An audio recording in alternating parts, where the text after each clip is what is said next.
I'm one of 11 children, fairly happy childhood until my father lost his position and he had trouble with drinking, which created trouble for the family. I was in a private boys' school and had to leave because we couldn't no longer afford it and went to a public school. I got the nickname Peaches, which implied fruit, which implied gay. Some of my classmates were cruel to just push me into a locker and say fag. I knew there was something different about me. I knew that I liked men more than I liked women. I was not attracted to women or girls at that age at all. As time passed, things were very tough at home because of dad's problems. Mother was a dear, but she was Catholic, took her husband for better, for worse. My sisters and brothers, there were 8 younger than me.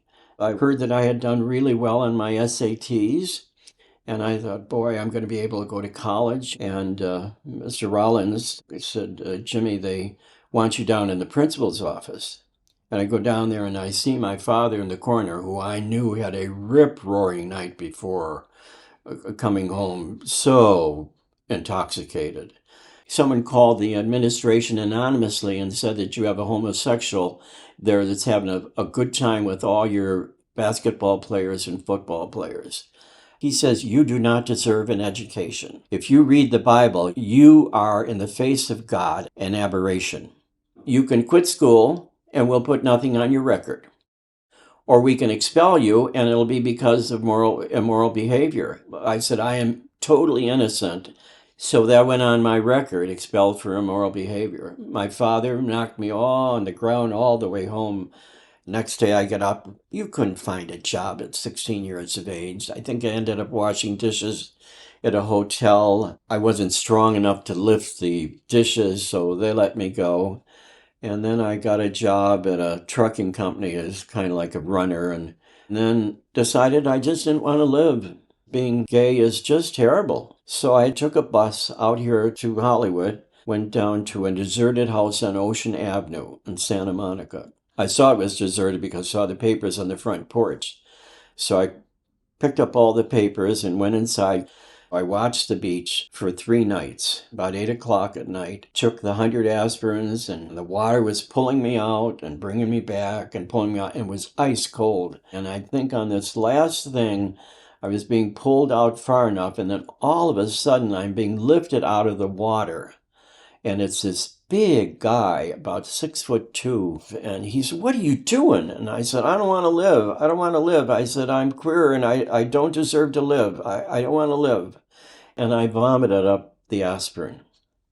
He said, kid, I'm not going to leave you die here. And he said, you're going to the hospital with me. And he left. Just, I never knew who he was. I mean, I thought he was an angel years later, because had he not been running on the beach, I would have died. So an auto accident came into the hospital and they were taking care of that, and I snuck out of the hospital, went back to that place I was staying, and decided maybe God was going to help me and maybe I had a chance at life. So I found a job, I got a paper and I found a job with Globe Publishing. It was a group of runaway kids, and we would go from city to city selling magazines. We got to St. Louis, and I thought, you know what? I'm going to go into the Navy. And they did a police check, and of course, there had been a missing persons for me from Ohio. So when I got down to go away that day, a policeman was there from Cleveland. And he said, we're taking you back to Ohio. And then my father had a heart attack. Mom said, Jimmy, you've got to find another job. 2 of the places said, we have to have a high school diploma. When I finally realized that I was in the wrong neighborhood, I was standing in front of St. John's Hospital, where I had been born. I asked the sister at the desk, I said, is there a chapel? And she said, yeah, it's on the 4th floor, honey. So I went up there and I'm crying my eyes out. I said, God, you've got to help me. I can't go home and tell my mother I couldn't find a job. I must have been there about an hour. And Nan said, well, let's go down and talk to Sister Jean Andre, who was the head of the hospital, who happened to be a social worker. And she said, well, we need a clerk in the emergency room. would you like that job? It starts at $1.34 an hour. So I was able to go home and tell mom that I found a job, and I blossomed there. They only had two gay bars in Cleveland. I was always afraid to be picked up in a bar. It would be these somewhat straight guys that would say, Jimmy, I want to stop and have coffee with you. And the next thing they'd be all over me. Uh, and there were about five of those guys, and with some regularity would meet. But I thought this was the best that I could get. I wasn't gonna get into a permanent relationship. I had no friends who were living with a man at that time. Then that period in my 20s was not a lot of sex with a lot of people that I didn't know. They were people that I knew that were going to get married at some point, because you never wanted to get a girl pregnant in the 60s because you got to marry them. The Catholic Church was there with a shotgun, as were their families. I would bet that a majority of my straight friends were having sex with some buddy of theirs. In fact, I know that's true because it happened with me. One day, one of the nuns came down and said, "Would you be interested in being a scrub nurse? And you'll pass the instruments and so forth to the doctors." And I said, "Yes." And I wanted to be the best. So I'd go to the library at night and I'd read up on this particular case, pancreatic cancer, cancer of the colon, what you did, what the procedures were. And so that no one would ever say, this guy doesn't have an education and he's here. At that time in the 60s, the doctor was the power. And then Sister Mary Jude came to me and said, Jimmy, if you get a nursing degree, we would hire you in an instant and your salary would go up. But right now, you're just considered a technician. I went to work at the steel mills to be able to go to nursing school. Then I worked for Help Home for severely retarded children. Now, we had a board from Case Western Reserve University, so they offered me to get a degree in psychology. I had to stay at the university for 3 months or 3 years after, and I would be guaranteed a job there. They would pay my academic expenses, and I would get some money to live on. March 20th, my sister Kathleen was killed in an auto accident. She had remarried, and her second husband, it was a nice guy, but these weren't his kids.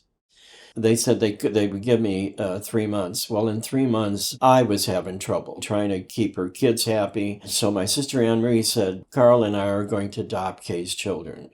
We've got to put them in a more secure place." Right around that time, Dr. White, the brain surgeon, is looking for a male scrub. He's the only neurosurgeon that's kept a brain alive. It's called the isolated brain. And he kept the brain alive for 8 days, a monkey's brain. He only did operate on 2 days. They used me in the other surgeries.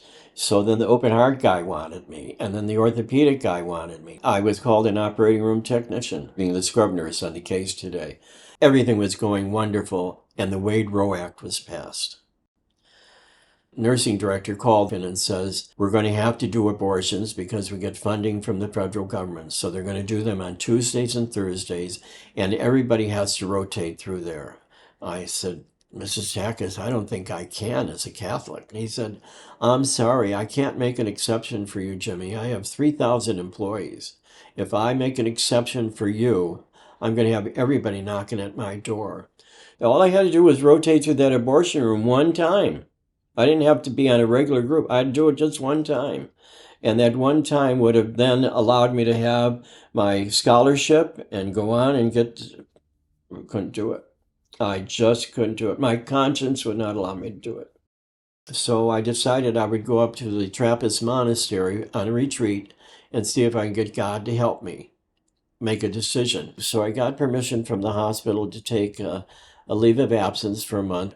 And when the month was up, Reverend Father said, "Well, the community has accepted you. If you want to come back here, we accept you." At the hospital, there was a young man that had befriended me, and I knew he befriended me because I was gay. He worked at the hospital. He was always making passes at me, and I just sort of ignored him. He was cute, but nobody I was worked with was I going to have anything to do with. So I thought I saw a car passing me a couple of times and slowing down as they passed me, and it makes me a little nervous. But now it's getting close to 9 o'clock. I get home, and the doorbell rings. Wow, I got hit with a gun here, knocked me backwards. I'm bleeding like a stuck pig. We didn't know at that time that I was a bleeder. And they said, Doctor, you're going to give us all the drugs that you have at your office, and you're going to write prescriptions for us. I said, look at my kitchen wall. James B. Hughes, operating room technician. I'm not a doctor. And the guy goes, oh, that son of a bitch lied to us. That little shit will kill him when you get a hold of him. He'd fracture my skull. Of course, I wake up in my confused state. I'm walking in the middle of the freeway, and a couple stops the car. She takes me to the emergency room at St. John's. They had knocked out some teeth, so I told the abbot, I said, I'm probably going to need some dental work when I come in. Within the week after I arrived at the monastery, I pick up this People magazine, and there are the two guys that beat me up. And a policeman from New York was following them across the country because they had taken his sister from New York City to New Jersey and had raped her and beaten her up. And it turned out that the little fellow that was always making passes at me owed them drug money. He told them that I was very wealthy, I was a doctor, I was dressed nice, lived in a big, pretty house, and that's why they thought I was a doctor. So the sexual part of my life, I kept so closeted. No one at the university ever asked me about whether I was gay. None of the doctors I worked with, Dr. White may have known it, never broached the subject. I was helpful to everybody. If anybody in the operating room was struggling setting up a case, I would help them. So I always had this good press, and that good press protected me. The one fellow that I think I might have had a relationship was the vice president of a bank, but he was so hot-tempered. He said, well, move in, and, he said, I don't give a damn what anybody says. I'll knock the crap out of them. And I knew that I didn't want to get involved with that type of temperament because my father's anger I didn't want to meet anybody that had a temper. And then in the 70s, before he went in the monastery, one fellow that I was seeing with some regularity, but again, too, trying to protect him because he always talked about wanting to be a doctor. I was aware of how much, if you said you were gay, one person knew about it, 500 people knew about it. If you let yourself be known by your own word, you were going to pay a price for that. I wouldn't go home with anybody from the bar. I bet in all those years, I went home with 2 people from the bar. Going into the monastery as a young man, what do you do with your sexual appetite? Sex was absolutely non-existent. You were so exhausted when you went to bed at 7 o'clock at night. If you had any testosterone, it was visiting somebody else because you were exhausted. The Trappist monastery had built all those protections in. There was no seeing anybody in the shower. The shower stalls were individual. There was a canvas curtain before them, which you closed. You never were seen without your habit. There was no way that I would see anybody's body, nor would they see mine. But I could tell, a couple of the brothers had really buff chests and so forth. It was attractive to look at them for a minute, but then I was able to get rid of those things because I felt the happiness that I was feeling in that monastery. I didn't want anything to separate that. Greater comfort was I was never explaining myself to anybody. I didn't have to talk about my gay life. That was part of who I was, but it wasn't who I was in the monastery. I went there looking for why God kept testing me. The beatings that I took, the being expelled from school, the opportunities, my sister getting killed, and then going to work with Dr. White and having all that great work, and then have the Wade Roe Act change my path again. So that now when I'm in the monastery, I'm free. I'm absolutely free. In fact, I did so well that they decide to accelerate me after only 3 years, when normally it was 9 to 13 years. So I became a really good monk until I was given a work assignment that I shouldn't have been given. We baked bread. Monk's bread sold 20,000 loaves a day. Everybody in the monastery worked in the bakery.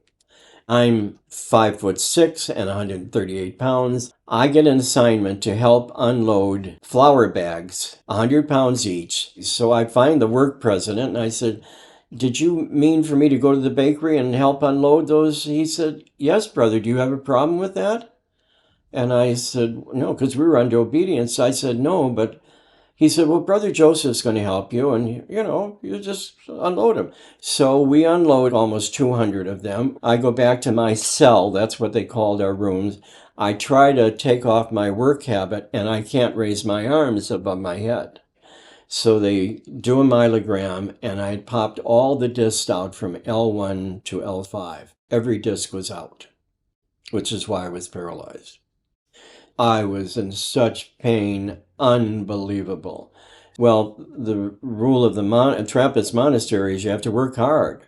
A year later, a doctor said, "You can't get up at 2 o'clock in the morning and spend 6 hours a day in chapel in those little wooden stalls." He said, "You're going to be a cripple." And so I decided that I was a burden on the monastery and I wanted to get out as quick as possible. So my nephew lives out here and said, "Uncle Jim, you helped raise us. Why don't you come to California and we'll help you get started out here?" So I get a job at St. Vincent Hospital running the CAT scan. Then I got a letter of recommendation from Dr. White and they bypassed the test. So I went to work for Dr. Wade, working as his scrub nurse. One of the fellows that I worked with at St. Vincent's was gay. They were going to have a birthday party at a bar in the valley, and this young man comes over and he said, "I've seen you here a couple of times." That was Bill.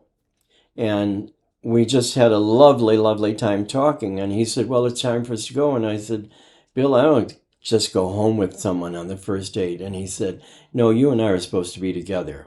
We went out on a couple more dates and we dated for about 6 months and then we moved in together.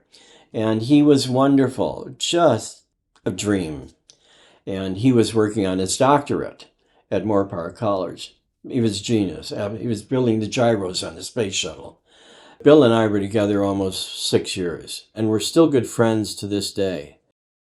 Dear Abby was the most famous advice columnist in the history of journalism. She had anywhere from 9 to 15 million readers a day that read her column in the 2,200 newspapers in the 80s. So you could write to her and say, "Dear Abby, I'm having trouble with my husband.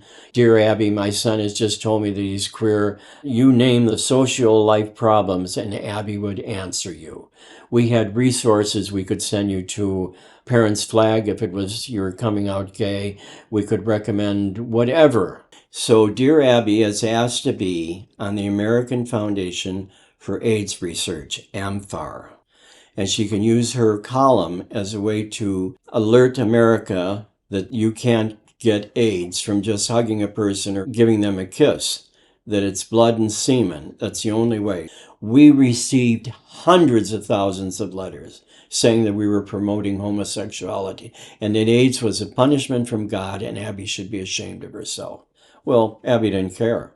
She felt that she was doing a service. And she was on the board of AMFAR, which was doing all the research to try and find a medication that would help everybody. We got 10 to 12,000 letters a week from people asking her advice. Even was a young person whose mother said, "You should read this column that Abby says there's an AIDS virus out there, and I know you're gay, Charlie."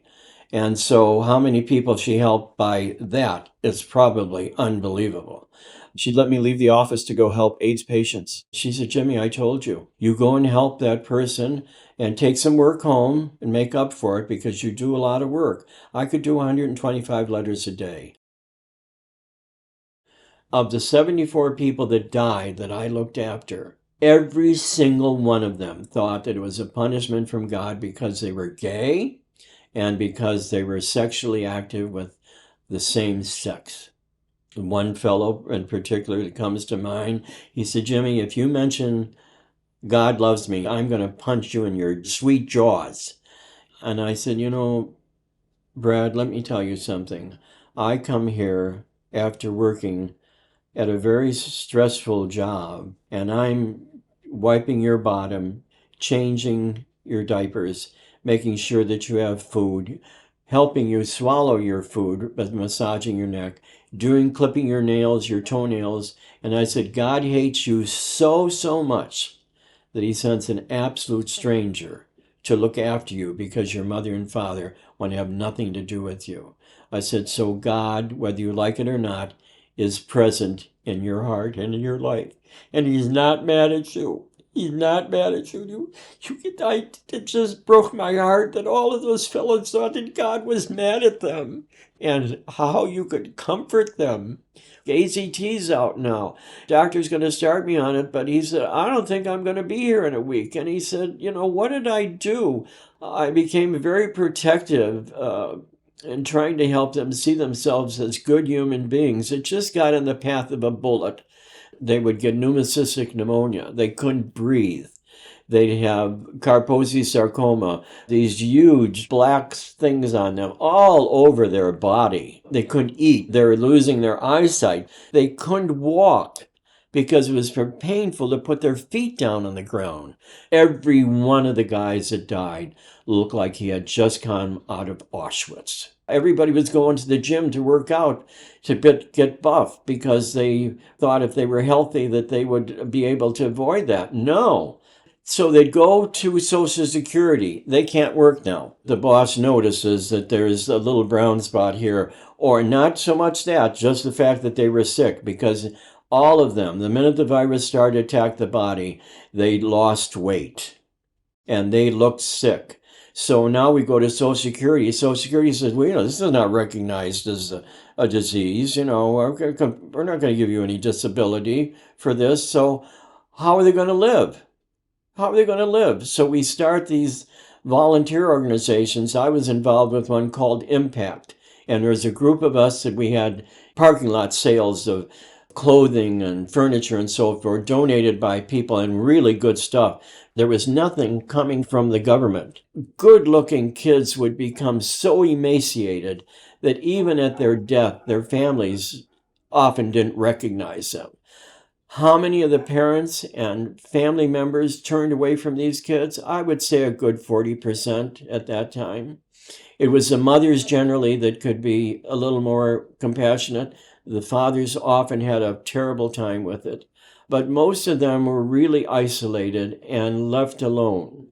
And I would go to the bars, go up to someone and I'd say, have you been tested for AIDS? No, I don't have AIDS.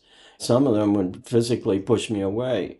But I did that as long as I could. Then it became very hard for me because I knew what was going to happen. And in a few weeks, they were going to be deathly ill. They were going to have the diarrhea. They couldn't breathe. They couldn't see. I knew that the cytomegalovirus was going to hit one of their eyes and they were going to be in trouble. And as that cocktail went around, Sam, it began to change everybody's lives. So in 1995, when I got the award, I stepped off the podium and I started to cry. And I didn't stop crying for about 10 hours. I couldn't stop because I saw all the faces of everybody I'd looked after that were made fun of. Their clothes were thrown out on the street. They lost their jobs. They lost their families. One mother couldn't come because she had to go to a cocktail party. I said, he's going to be dead in a few hours. Could you come at least tell him that you love him? Well, I'll be there after the cocktail party. She comes after the cocktail party, and of course he had died. So all of those terrible memories, and some families were really rotten to their children, just rotten. Educated people who just couldn't get by, and the church was not as comforting as they should have been. To this day, I don't know who recommended me, but I have a feeling it was one of the mothers. There were 10 of us that were, and our names were carved in marble in City Hall underneath a clock. As time passed, I went, maybe 2000, I said, do you know what happened to the marble thing that had all of our names from 1995? And they said, yeah, I saw it upstairs. And we go upstairs and it was in a closet. The fact that this recognition of the work that all 10 of us had done to help these patients, where was it? It wasn't hanging on a wall. It was in a closet. It just blew my mind to think that how many of us lived in the closet, tried to get out of the closet, and the people that did the most to help people get out of that closet, the recognition of what their work was, we were now in a closet. But West Hollywood did a lot of good. I'll always bless them. It was the most important journey in my life. It gave me a reason to be proud. I was discarded when I was 16, and there was no one to help me. I struggled for years to try to find an identity. I found it in nursing, caring for other people. But after I was able to cry and let all of that out, I was working now at Disney. I had a good job at Disney. I was International Rights Administrator for the dubbing division.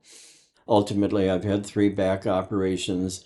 Medication was causing my liver to fail, so I had to retire from working at 60. And even with the medication that I have, which helps me, I haven't had a full night's sleep in years. But I have care. I'm getting care. I look out there in the street and I see people that are homeless. I see gay people out that are homeless. And I have this lovely apartment, and I have lovely people here in the building, and I have some of the loveliest friends on the planet. So at this end, I can truly say my life had purpose. You may not be as tall as you want to be. You may not be as good looking as you want to be, but you are special because you're here. And don't let anybody take that away from you. Find a way to be important to yourself. An abnormal reaction to an abnormal situation is normal. So if you see someone giving you a hard time, you let them work it out, and you don't take any responsibility for how they see you as a gay person. You are entitled to every happiness everybody else is entitled to. You just have to believe yourself.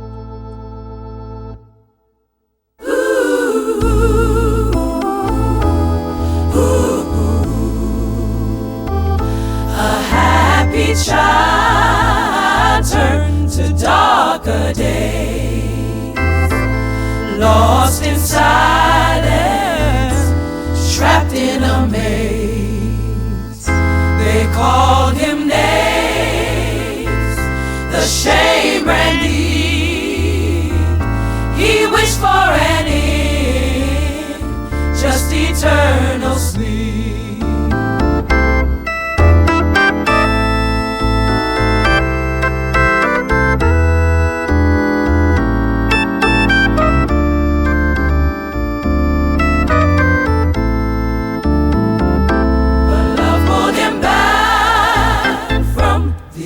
Of the night, he learned to stand when nothing felt right. He saw his own pain in the weary and lost, gave them his heart, and that was the cause. And an angel saved him from the edge of the night. He learned to stand when nothing felt right. He saw his own pain in the weary and lost, gave them his heart, and that was the cause.